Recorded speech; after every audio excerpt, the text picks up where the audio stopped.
దేవర మూవీని చూసి కామెంట్ చేశారట కళ్యాణ్ రామ్ వైఫ్ స్వాతి. మొత్తానికి దేవర సినిమాని చూసినటువంటి ఎన్టీఆర్ కుటుంబ సభ్యులు ఒక్కొక్కరు థియేటర్ దగ్గరకు వస్తూ ఈ సినిమాని ఎంతో అద్భుతంగా అయితే మరి ఆశీర్వదిస్తున్నారు. సో మొత్తం టీం నుంచి వస్తున్న సమాచారం మేరకు సెన్సార్ బోర్డు రిపోర్ట్ ని చూస్తే సినిమాలో ఎన్టీఆర్ నటన సైఫ్ అలీ ఖాన్ తో పాటు ఫైట్ అదిరిపోతాయని, 2 క్యారెక్టర్స్ లో తారక్ మంచి ట్రీట్ ఇవ్వబోతున్నారని తెలుస్తోంది. 2 పాత్రల్లో తారక్ నుంచి ట్రీట్ అయితే ఇచ్చారని, మరి నెక్స్ట్ లెవెల్లో ఉంటుందని టాక్. విఎఫ్ఎక్స్ అయితే కొత్త ఫీలింగ్ ఇస్తాయట, మరో కొత్త ప్రపంచంలోకి మనల్ని తీసుకెళ్లిపోతాయంటున్నారు స్వాతి. ఇంటర్వెల్ బ్యాంగ్ అయితే పిచ్చెక్కిస్తోందని, క్లైమాక్స్ అయితే సస్పెన్స్ ని క్రియేట్ చేస్తూ నెక్స్ట్ పార్ట్ పైన క్యూరియాసిటీ పెంచేస్తుంది అంటున్నారు మన కొరటాల. సో మరోవైపు సినిమాలో యాక్షన్ సీన్స్ ని హైలైట్ గా అయితే ఏమీ నిలుస్తాయని, ముఖ్యంగా సముద్రంలో సీన్ ని నెక్స్ట్ లెవెల్లో అయితే ప్లాన్ చేశారు. సో బీజిఎం కూడా ఎంతో అద్భుతంగా ఉంది. పాటలు ఇప్పటికే అయితే మనకు బాగా నచ్చేశాయి.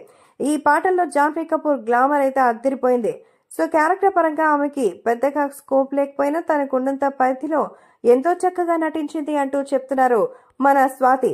మొత్తానికి ఎన్టీఆర్ వదినమ్మ స్వాతి ఎన్టీఆర్ అంటే చాలా అభిమానం తనకి. మరి అలాగే ఇంకా కళ్యాణ్ రామ్ కి మధ్య అన్నతమ్ముళ్ళ అనుబంధం ఉన్నా ఇక్కడ వదిన కోసం అలా రావాలి అంటూ మరి తను ఆర్డర్ చేయడంతో ఎంతో సంతోషంగా అంటూ వచ్చినట్టుగా తెలుస్తోంది. కాబట్టి ఇప్పుడే మరి తనకి ఏ విషయంలో అయినా సరే అదిరిపోయే పర్ఫార్మెన్స్ ఇవ్వడం తారక్ సొంతం. క్యారెక్టర్ చెప్పేస్తే చాలా అందులో లీనమైపోతాడు. అసలు దేవర సినిమాలో ఆయన క్యారెక్టర్ చూడడానికి ఇంకొకసారి రావాలి అంటూ చెప్తున్నారు మన కళ్యాణ్ రామ్ భార్య స్వాతి.